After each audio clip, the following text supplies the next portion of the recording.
Hey there. I wanted to quickly introduce this very special episode by saying that Veritas Group was so honored to be the presenting sponsor of the AADO conference this year.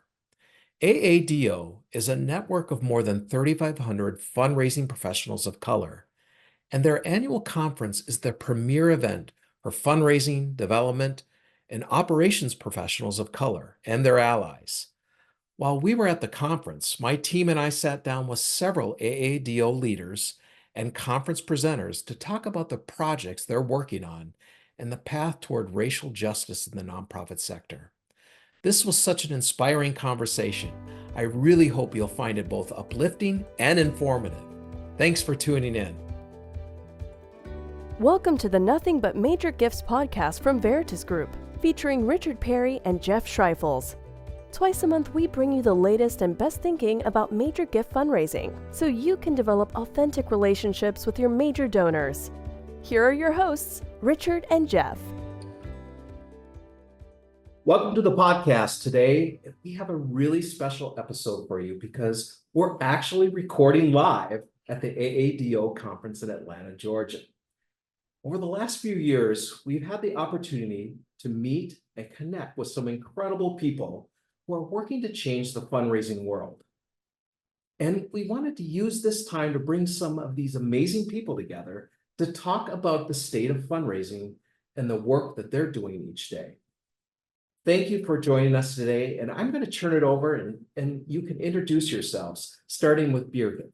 Great. Well, thank you for inviting me to be a part of this, Jeff. And I hope that it's okay for me to say how thrilled we are to be at this conference and to have Veritas as a lead sponsor. So you didn't ask me to say that. No. I'm saying it because it's true. And we don't do this conference without our sponsors. So thank you. I am the founder and CEO of the African American Development Officers Network. I founded the network at Georgia Tech when I was the first frontline fundraiser of color in 1999. So it's been a journey to get to this point. I am also retired from Georgia Tech, 27 years now. So that lets you know how long AADO has been in existence.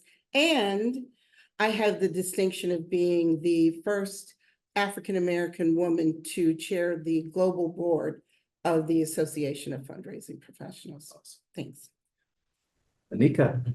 Hey, Jeff. It's good to be here with you and the Veritas team. I am, as you know, a Black woman, an Afro-Métis woman and mama, a descendant of the Underground Railroad, and I consider myself to be a relationship builder, stone catcher, freedom fighter, storyteller, and coach. Glad to be here. Glad you're here. Love it. Chris. I'm Christopher Beck. I'm a volunteer with AADO and Men of Color in Development. I'm glad to be here. I've been in the profession for about 20 years, and I just enjoy doing this work.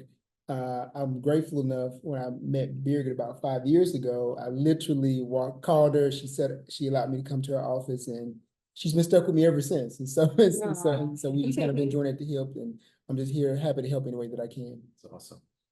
We're so glad also to have other folks with us from Veritas, my colleagues, Karen Kendrick, who's the Senior Director of Client Engagement, and Renita Tyson, who's our Interim Director of Client Services. So I wanted to start today by giving you all each chance and an opportunity to share more deeply about the work you're currently doing and what the projects you're focused on today. Well, yeah. So we don't have enough time. It I know. seems You're like like that. 24 different committees. It's ridiculousness, squared. But I love everything that I do. But most importantly, the work of AADO. As you mentioned, we are right now at the conference. We just concluded 3 amazing days. It's fantastic. People have said things that have really touched my heart.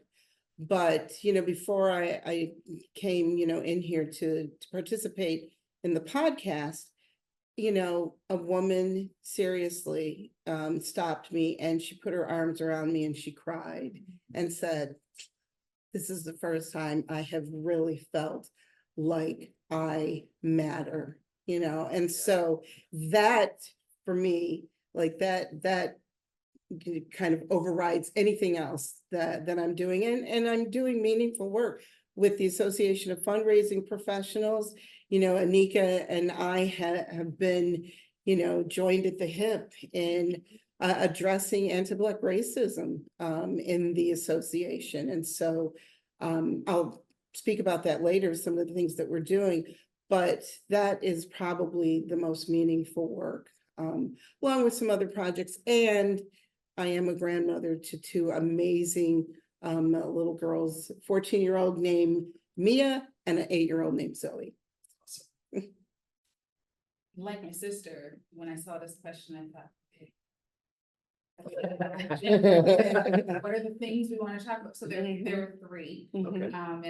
and they speak to 3 different hats that I wear, and work that I'm very proud about, and some of the work you know about.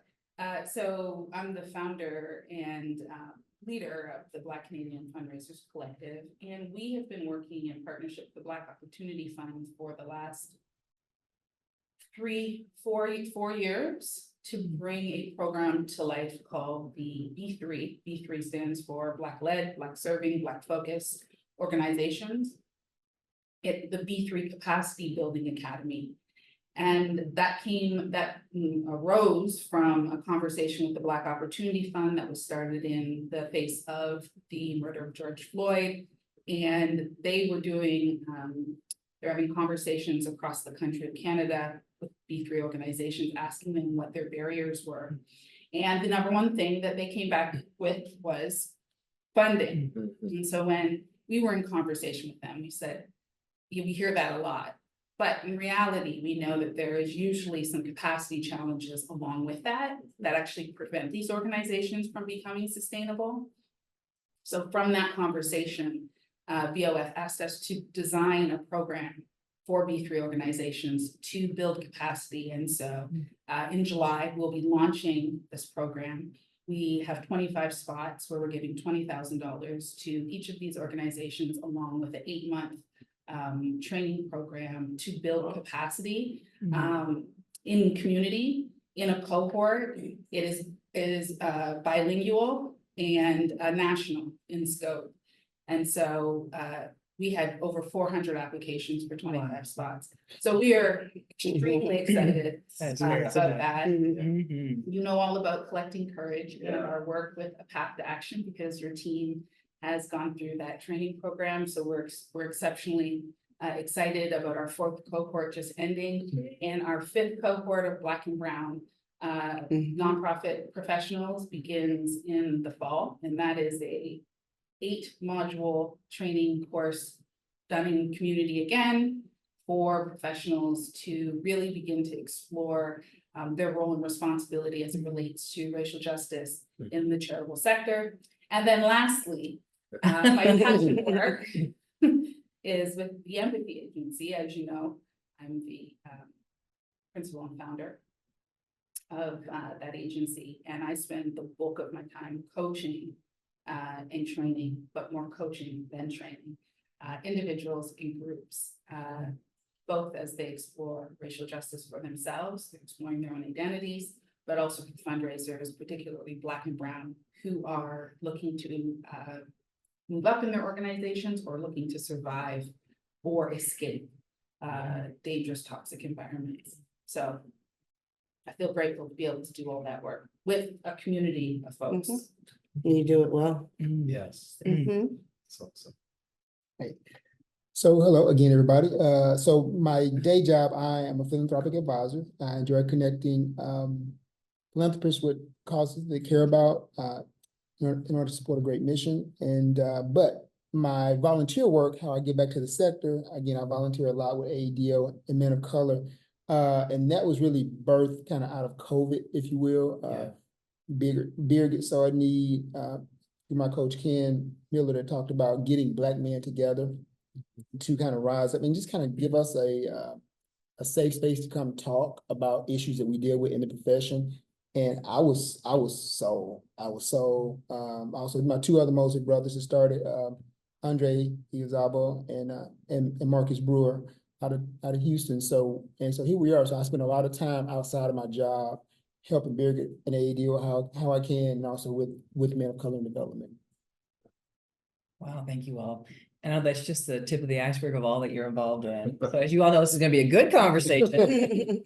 This is a tough question because there's a lot you can talk about. So what would you like to talk about today around, what are the greatest challenges you're seeing in continuing the work of racial justice within the nonprofit sector?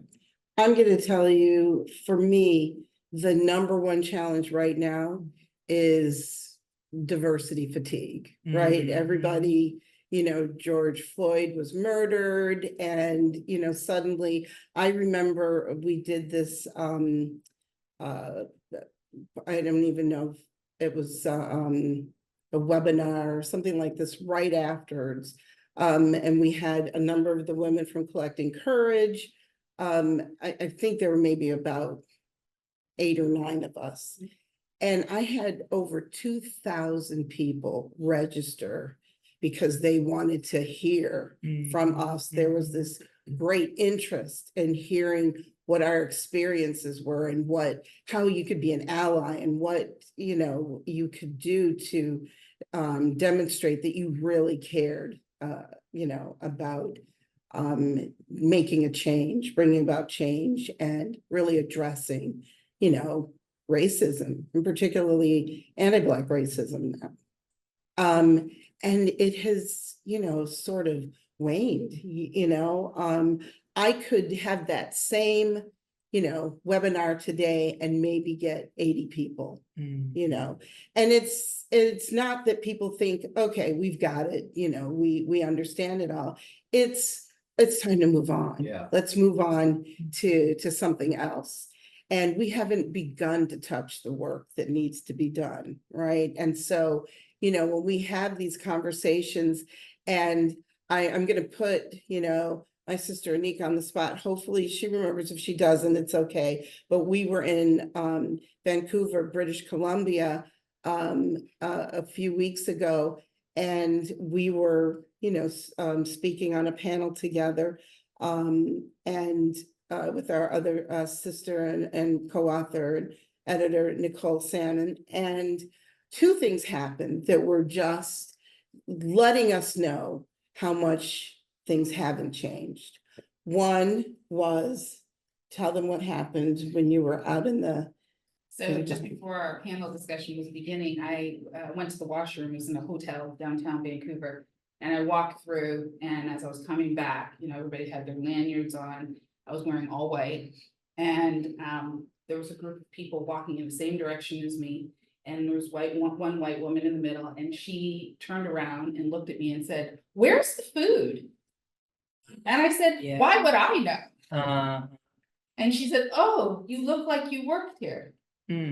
Yeah, so that, and when she shared that with me, I thought, the more things change, the more they stay the same, right?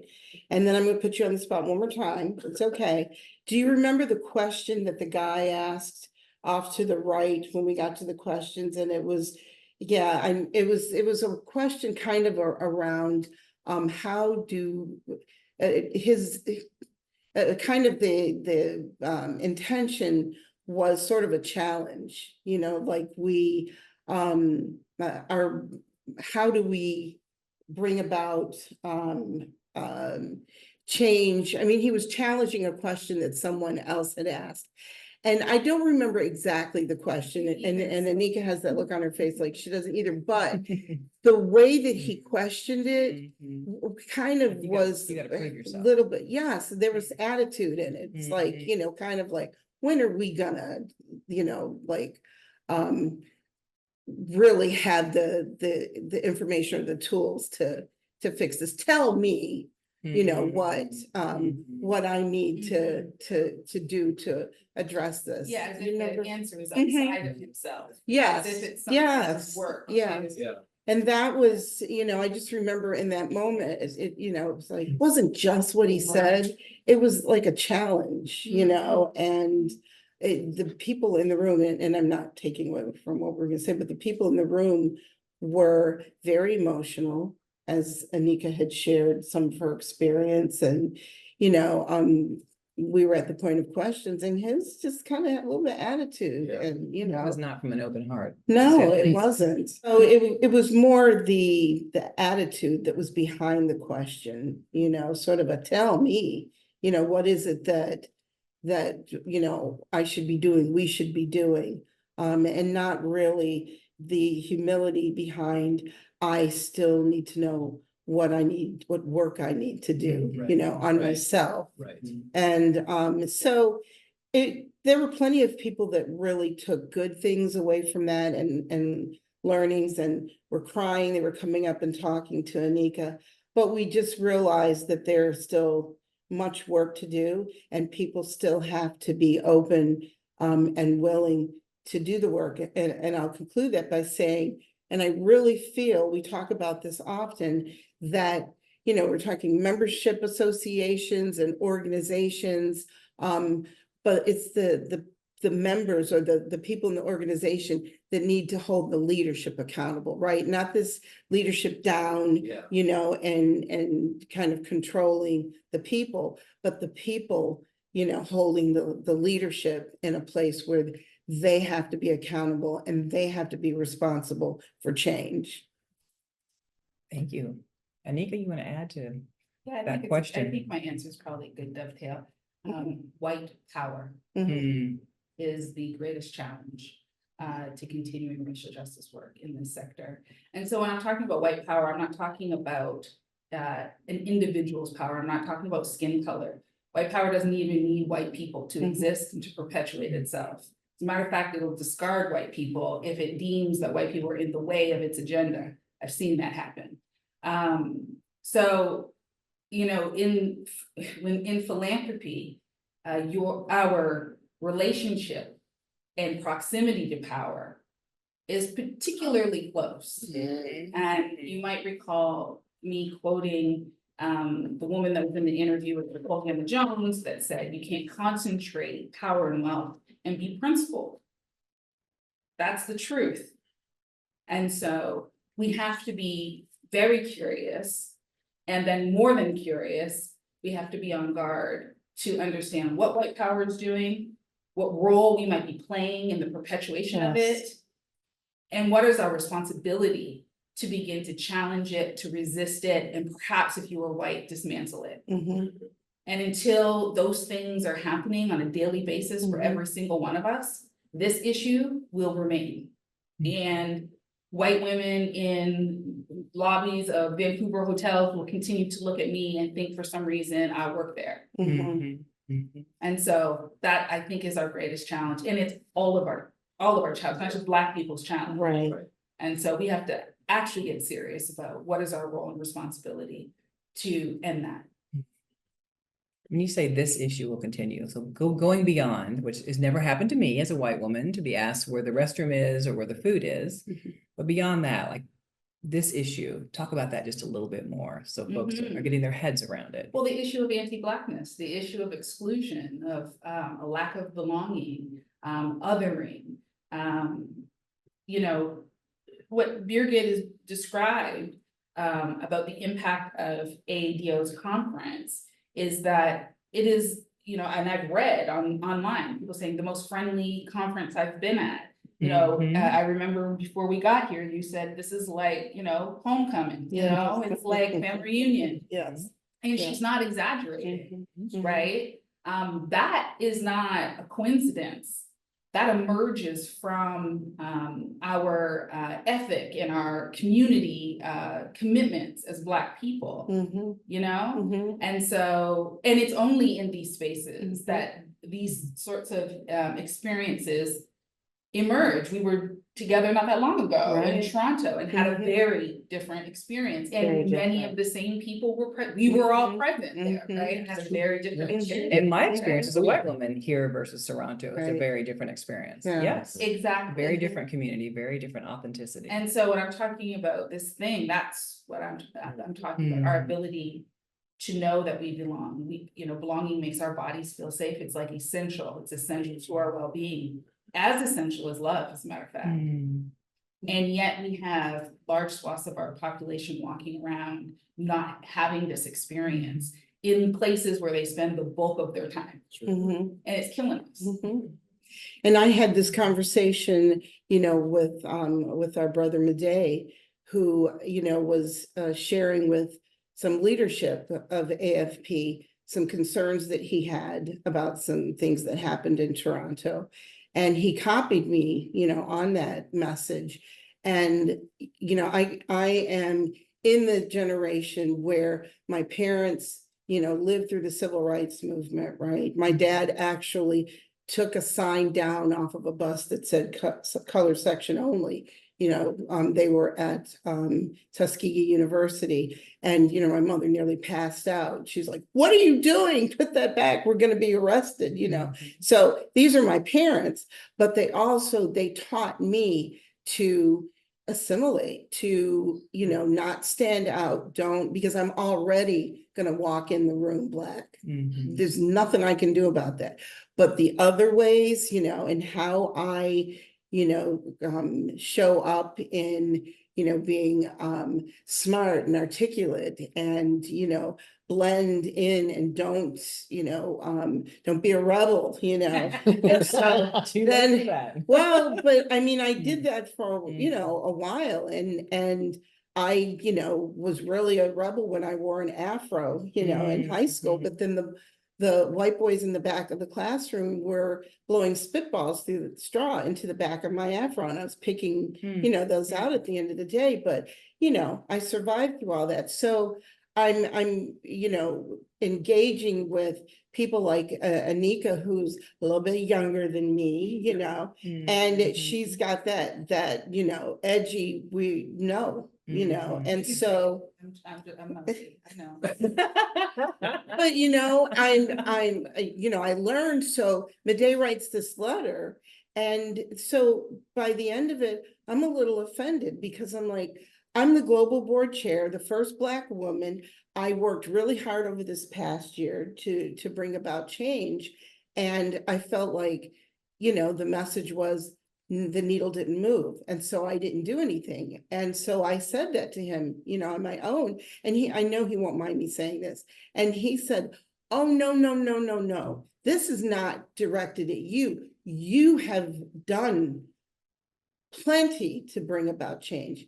He said, "Sis, this is not you. This is not a person at AFP. This is systemic. And we've got to work at bringing, change, holding leadership accountable, being the voice, of the many, right? To do that. So he included, do the things that we can to bring about change. But what happens when we walk out the door? Yeah. You know what I mean? What happens when I'm no longer the chair at the end of the year, and he's no longer the president of the Toronto chapter, and we go out, and Nneka says, "I'm never going to be a member of AFP again," and we go down the street. What happens? What change takes place that continues? And that's what we're talking about. Chris. Jump in. Yeah, no, right? So, If you can. so listen, there's much that I can say, but two things that really sticks out to me right now, as we continue this work, is having some really real conversations with some white friends here recently about kind of all the things, but in the charity sector, people are afraid. I walked away from that conversation, and the person was like, "I'm afraid." And I said, "Well, I get that." I said, "But I'm afraid too." I said, "But it's okay." I said, "But what we can't do is not talk about how afraid we are, right?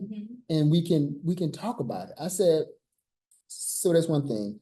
The other thing that I see is that there's a new narrative that's being written right now, right?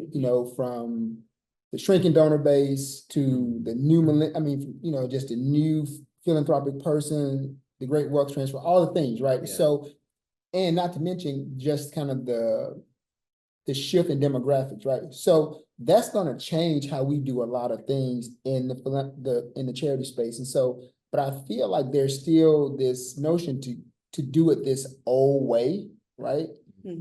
But you can't do it an old way when a new narrative is being written, right? So again, I think that goes back to people being afraid. Because you can't, what you used to do, Afraid of change. yeah, you can't do it because it's different, like the Mhm. whole landscape. And I think that's two things that I think about a lot. And that I'm constantly, if anybody talks to me, no, that's kind of what I'm constantly talking about, because we got to have a conversation. It has to start somewhere, but also understand there's a new narrative that's being written. Mhm. Thank you all for bringing these very real challenges to the forefront. I think these are things we all think about, some of us live it, and we all need to hear it. I'm curious though, what is inspiring you about the fundraising community at present and about the progress that's being made? You want me to go first? Yes. With great joy. I mean, the reason why we're all here is Mhm. one exceptional example. Organizations like AADO, Men of Color in Development, Mhm. Black Canadian Fundraisers, Mhm. Mhm. F3, Mhm. Diverse Female Fundraisers. Mhm. These organizations, all of these organizations emerged out of a denial of space, place, and belonging. And the proliferation of these organizations is not going to stop. Mhm. Because we understand that we can just create the community. I mean, as Black people, that has been our history. Yeah. Yes. We create our own freedom.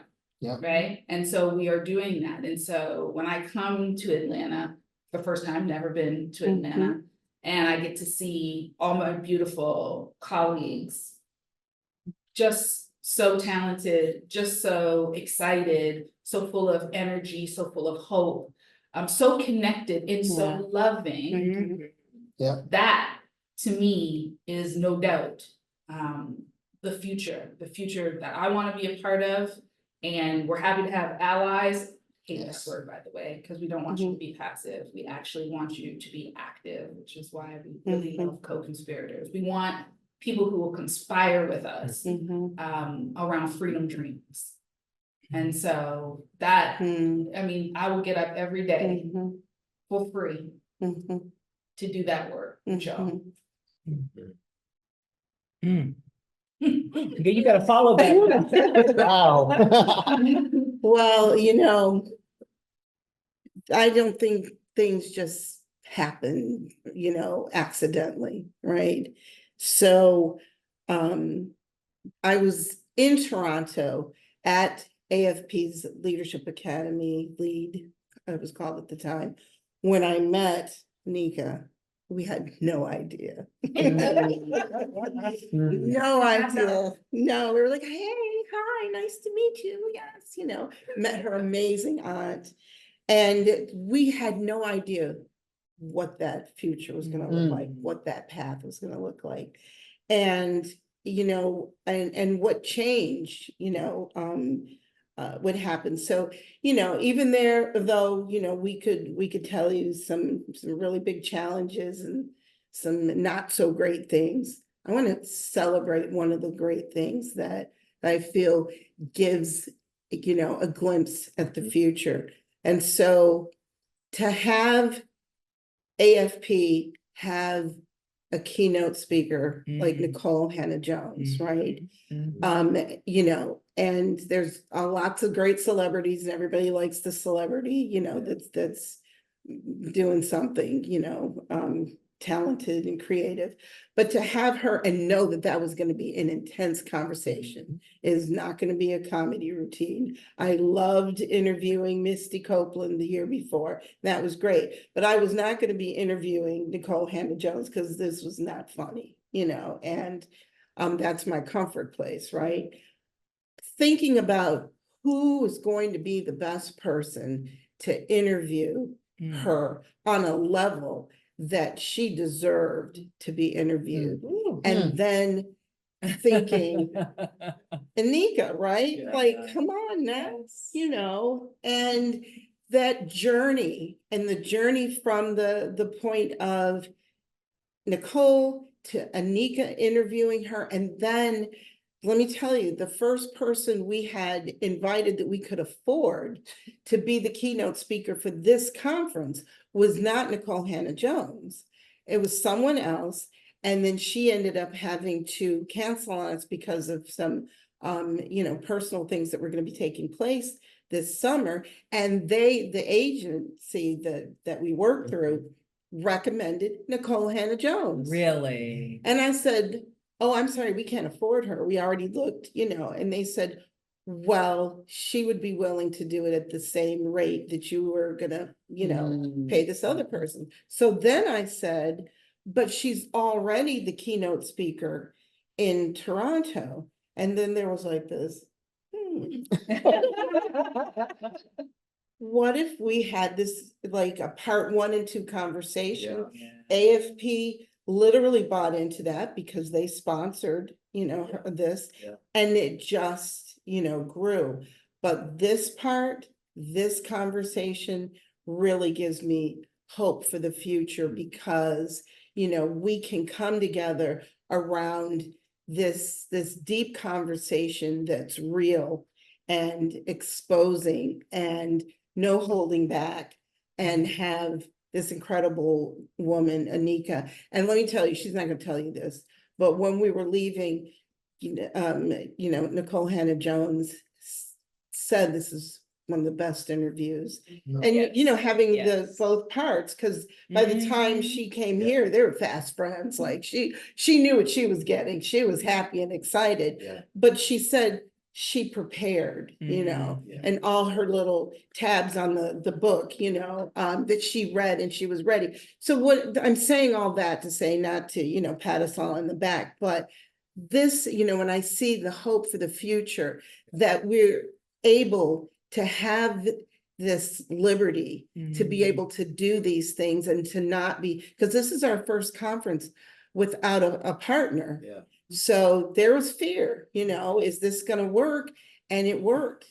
And you all came to the table before the table was even set, and said, listen, we want to be there to support it. So it's only going to get better. That gives me hope, so. So also what's inspired me right now is a couple of things. So people are still very generous right now, right? But they want to be brought along in partnership. And as long as you can present and share with them how their investment opportunity is working, people are very generous. I want to say that. And then the other thing which relates to this diversity work within this is that, thinking about going back to Toronto and looking at the intentionality that AFP placed on that conference. If you attended that conference, there was no doubt that they were, they were like, it was real. And I looked around the room and you could see, I was smiling, of course, but but there were some people that were just like, you could see they were shocked, right? And so, but that's the same. That's what I'm going back to the new narrative. This is it. It's not going anywhere, right? So you got to figure out how do you, because it's going to be ouchy as we go forward, right? It's just going to be what it's going to be. Ouchie. And yeah, ouchie. And so, but no, those are again, there are many things, but those two things that come to mind off the top. Yeah. So good. Like that. This has been such a great discussion. We have one last question for you all. So what is the one thing you'd ask the members of the audience that are listening to this podcast all over the world to do to continue the work of racial justice within philanthropy? Yes. Well, yeah. It's really quite simple in my mind. The work of racial justice does not begin outside of oneself. It always begins within oneself. And so if the questions you are asking don't have anything to do with you, or you don't think have anything to do with you, you're not asking the right questions. And so what I would love to see is, Black people already do this because of the lives that we live. But we want to invite people who don't share that experience to understand that this work begins with them. It begins with their actual identities, not the racialization of whiteness. Racialized to believe you're white, but you're actually, it's a construct, right? And so I believe that our work always begins with understanding ourselves, our true identity, and how that identity is linked to this truer narrative and narratives about injustice around the world and wherever you live, right? And the more you examine how our oppressions are linked, Yes. the more you will find yourself proximate to oppressed people and living a more true life. And so that's my hope and wish always, is that people take the responsibility to understand that this work is not outside you, it is inside you, and it begins with you. I can't add to that. I mean, because that's exactly, that's it. Do you know what I mean? That truly is it. And, as we're talking to people who, say, but I'm not racist, don't take any kind of ownership of any of it. And, look beyond and say, but it's not me, it's you.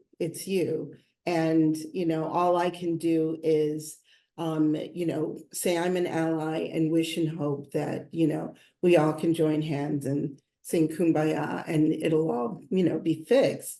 The work that needs to be done sometimes brings up some painful things, and we've heard some of the co-conspirators say this in Toronto, admitting, listen, I'm racist. And maybe, 6 months ago, they might not have said that. Maybe a year ago, they didn't even realize they were. Do you know what I mean? So, yeah, and to be able to rest with that and be willing to do the work, to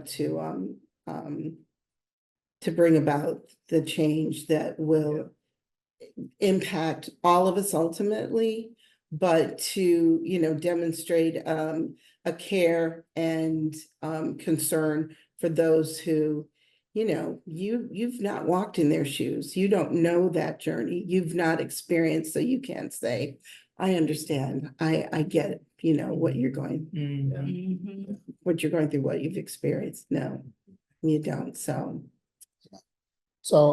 I want to say thank you to all the, well, I know you like the word allies, Nneka, but I just want to say thank you to all the allies. Versus you guys have come in and done some great stuff. So thank you. For the ones that are thinking about it, here's the deal. Decide. Just decide. Look, it's gonna feel a certain way, but you gotta decide, right? And then once you decide, and even if you said, I don't want to be a part of it, that's fine, but don't fake it. Jump in all the way in, and then once you say that I'm in, figure out how do you want to support it. Some people don't like to pick it or whatever, but just figure it out. There's a way that you can help, and just do it little by little, but just decide. That's good. That's good. Well, thank you all so much for the conversation today and Thank for you. all the tremendous work that you are all doing. And if you want to learn more about the work of what our guests are doing, be sure to check the show notes for links to their websites and LinkedIn profiles so you could connect further with them. And if you'd like to begin to learn more about this topic, I encourage you to purchase and read Collecting Courage. Yes. It is tremendous and it's life-changing. This collection of stories is a powerful view into the reality of racial justice within the nonprofit sector and a significant impact on my own journey. So thank you all again for joining us today, and take care. Thanks, Jeff. Thanks, guys. Thank you all so much. Thank you for joining us for the Nothing But Major Gifts podcast from Veritas Group. Richard and Jeff also write an ongoing blog that you can subscribe to for free at veritasgroup.com. Please join us again next time.